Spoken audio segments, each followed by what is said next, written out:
guys, today I'm going to be talking about how to get rid of permateasing in bangs.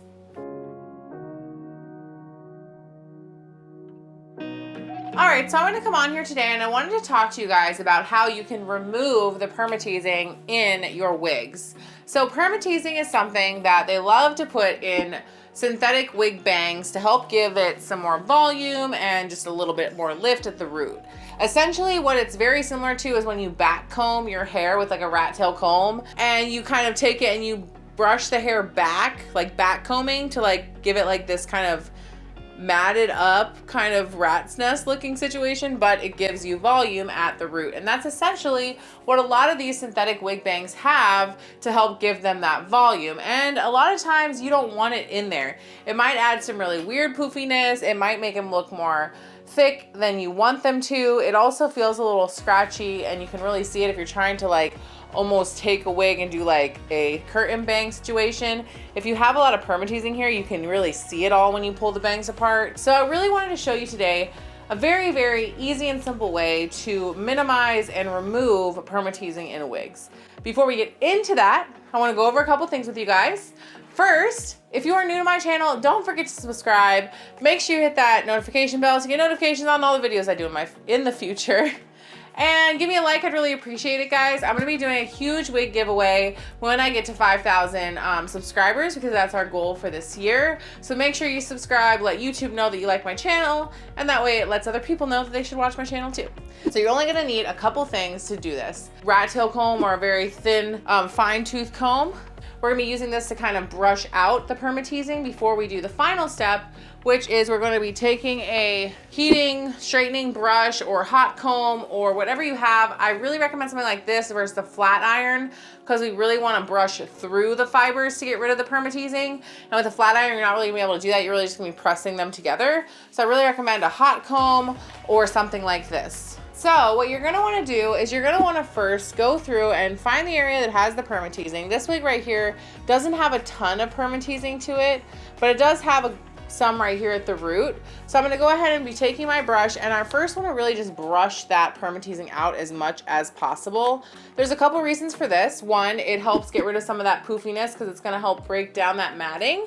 And two, it's also going to make it a lot easier for us to get our wig brush, our heating brush, through once we're ready to do that step. So you really just want to give this a really good brush through.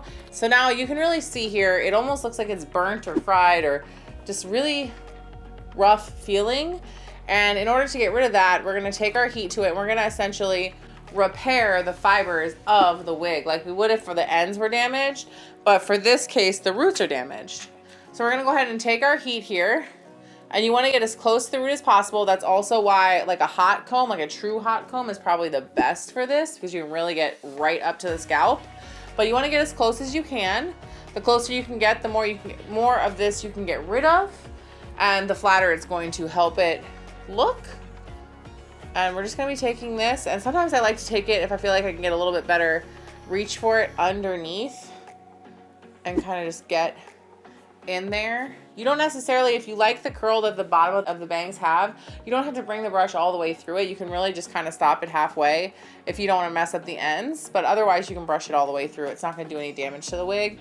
Just make sure if you are doing this to a bang synthetic wig, I say this every time, if you're playing with heat with your wigs, make sure your wig is heat safe first. If it is not, it's going to melt the bangs right off.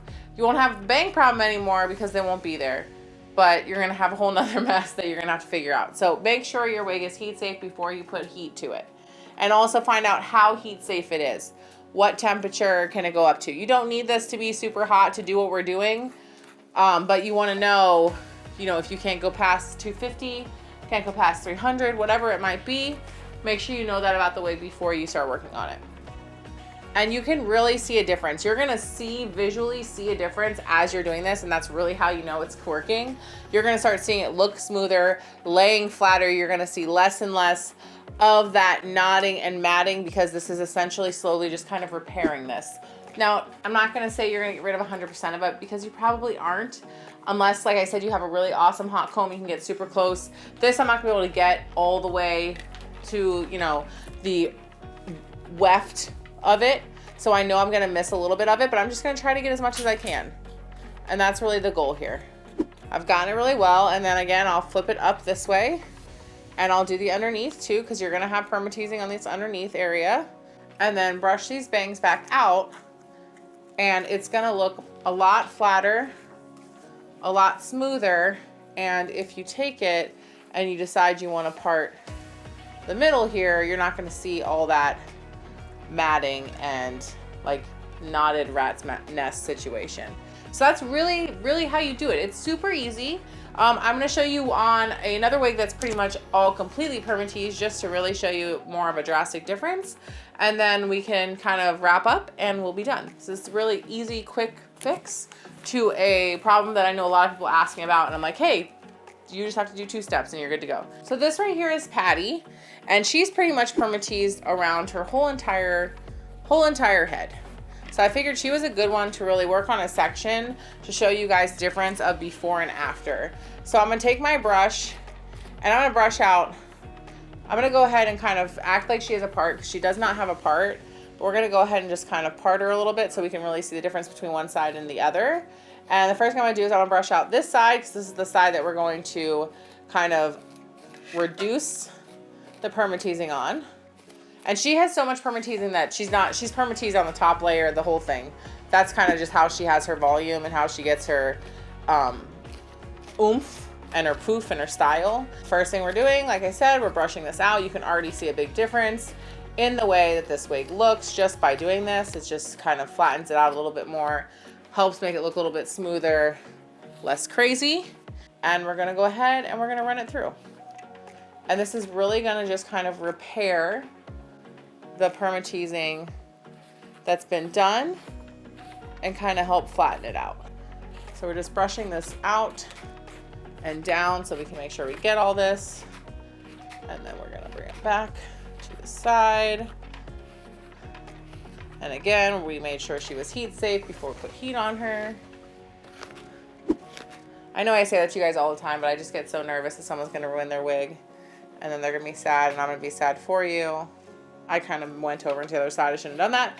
But I just wanted to show you guys kind of the difference between the two here. This side is the side that we did.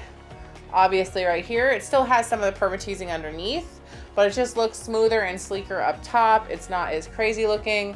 Whereas here, you still have a lot of this permateasing and frizz happening. And we can still get volume out of this side because we left some of it underneath, but it just looks smoother and nicer.